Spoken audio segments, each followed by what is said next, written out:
Okay, yan. Magandang umaga ulit sa inyo mga katribo. So, ngayon, dito pa rin tayo sa sitio ng Kales, dito sa Barangay Kabugao. Sako po ng bayan pa rin ng Coron. Yan. So, nakita nyo naman, kagabi, nag-vlog kami dito. Kasama pa rin namin si Kuya Mac. Nandun siya sa likod. Mac Looper. Si Kuya Sandy, nandun siya sa area nagtitingin ng sunset. Yan, ganda ng view dito mga ka-tribo. Yan, ikot muna natin yung video.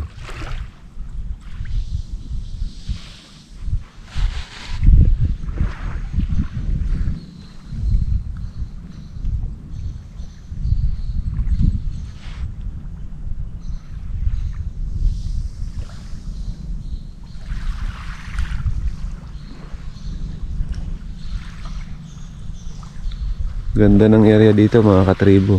So yan. So punta naman tayo doon sa dulo para makita nyo.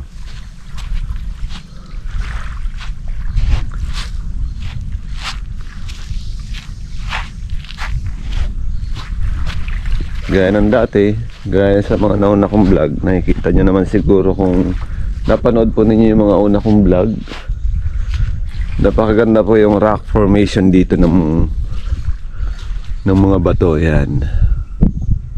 So medyo madilag pa ng konti. Kaya gising namin eh. So yan. So punta tayo doon mga katribo. Yan yung dagat.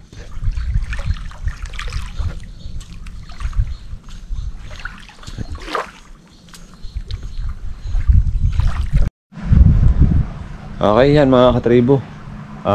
Dito na tayo sa area na pupuntahan sa natin kanina. So, doon tayo galing sa part na yun. Yan.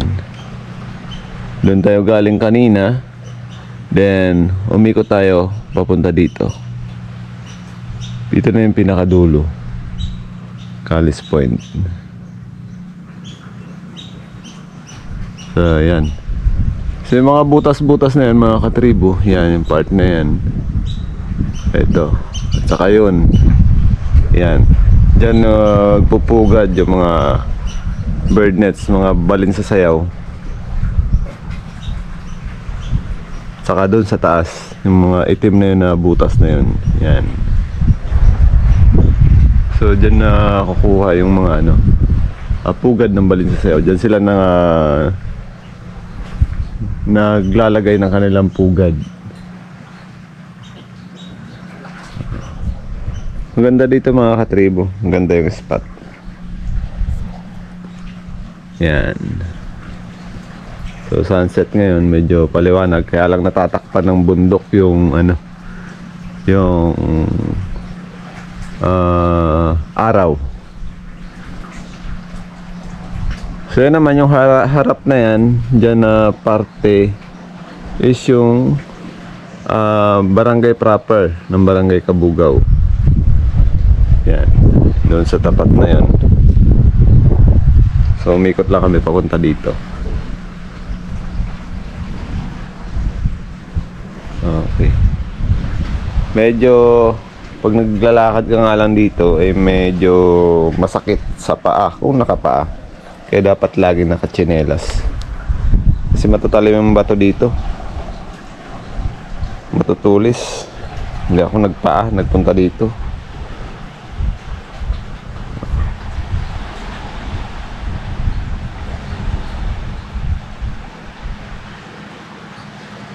Yan.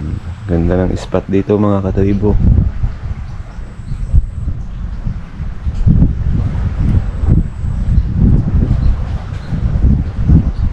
Okay. So yan.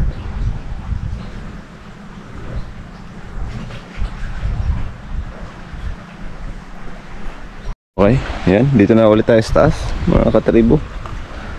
Yan. Pasikat na yung araw eh. Yan o, mataas na, kaya lang hindi makita dito. Kita-kita na yung liwanag niya.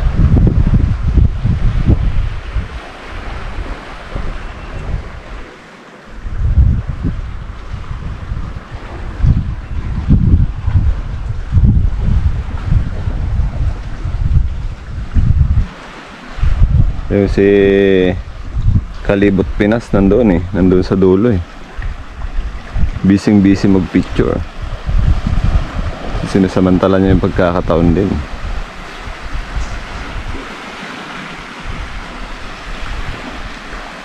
Ayan.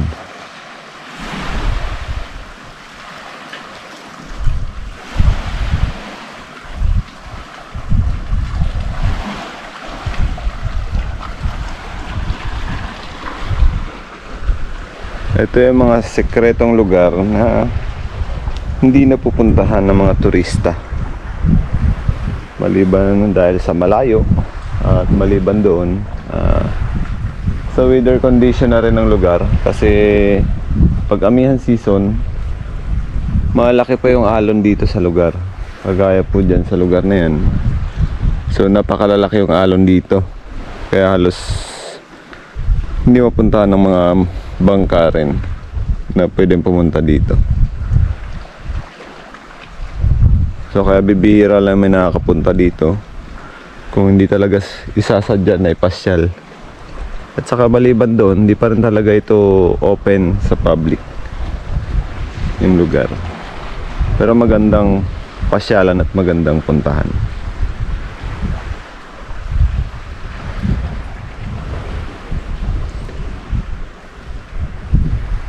Okay, balik tayo doon mga katribo. So, daan-daan lang kasi nakapaa ako. Yan nakapaa lang ako. Medyo matatalim yung bato.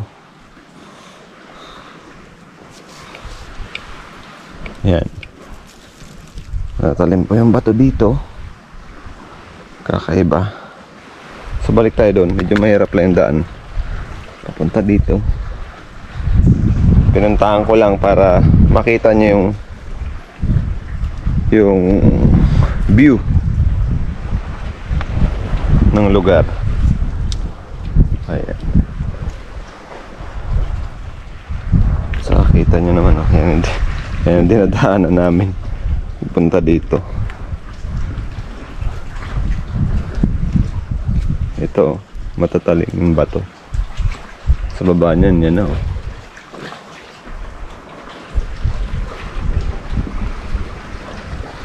So dahan-dahan lang hanggang makatawid tayo doon. So yan, abangan nyo na lang mga katribo kung ano pang mangyayari sa gagawin natin dito sa Callis Point. Okay mga katribo, dito tayo. Pinunta natin si Kuya Sandy ng Kalibot Pinas. Yan yung kanyang YouTube channel. Sumunod ako sa kanya dito sa baba. Ayan.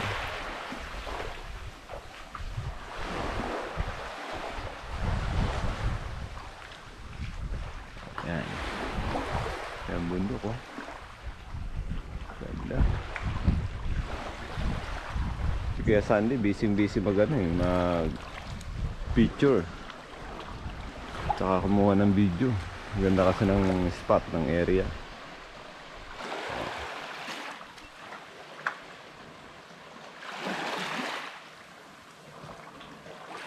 Okay, ito yung dinaanan niya kanina. Pasukin natin. Dito tayo magdaan kasi iba yung dinaanan ko Yan.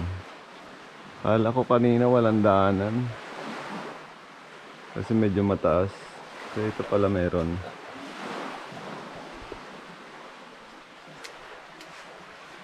Yan. Papunta naman siya dito.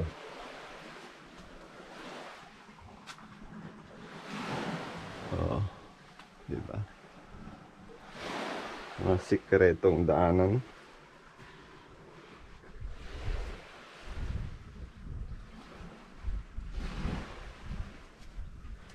Yun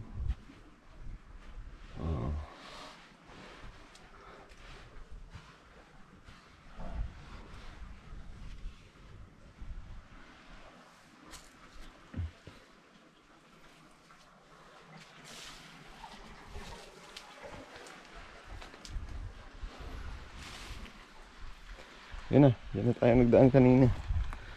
Yan. Natakpan pa lang ng bato na yun. Hindi makita.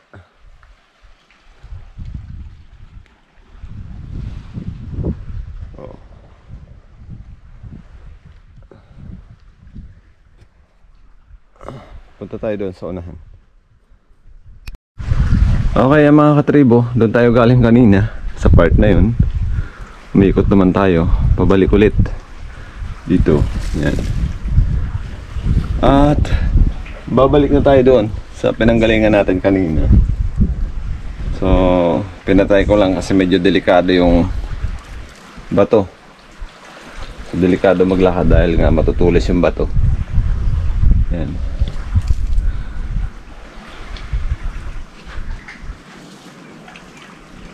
Okay.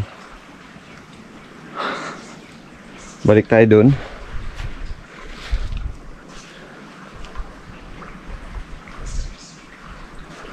Ayan. May mga naglili parang balin sa sayaw, yung ibon. Kaya lang hindi masyadong makita sa video. Ayan, nandyan lang sila, malapit sa mga butas-butas na yan.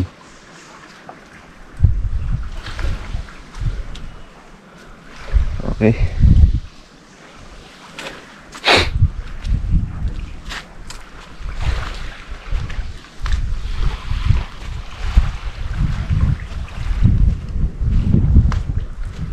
Ayan. Ayan, no? Ganda. Ganang spot. Yan.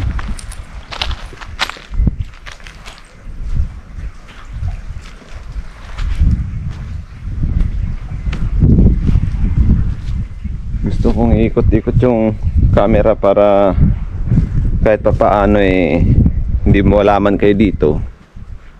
May enjoy nyo na rin. May feel nyo na parang dito rin kayo sa lugar. Ayun si Buhay Tribo. Ha? Nandoon sa dulo. Sa dulo. May white sand pala doon. Maganda rin. May white sand din pala na ganito. Doon siya nagatambay. Oo. Picture siya doon Hinahanap ni Katribo may pipo yung kasama namin si Kuya Sandy, si Libot Pinas. Yan.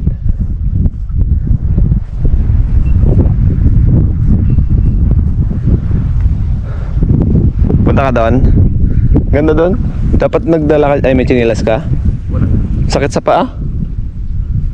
Nakapanga lang ako Punta doon. Daan-daan nga lang. Okay, doon yung ating campsite sa part na yon. Kita dito yung kung nakikita nyo dyan. So balik tayo doon mga katribo. So yan.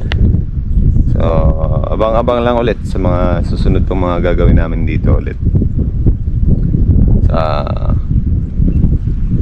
season 2 na ito kasi nakaraan kasama namin si Kuya Mac season 1 and bumalik na naman dito sa Coron. Yan, sinama naman namin siya dito kasi hindi niya pa napupuntahan ng mga spot, ng mga gandang spot dito sa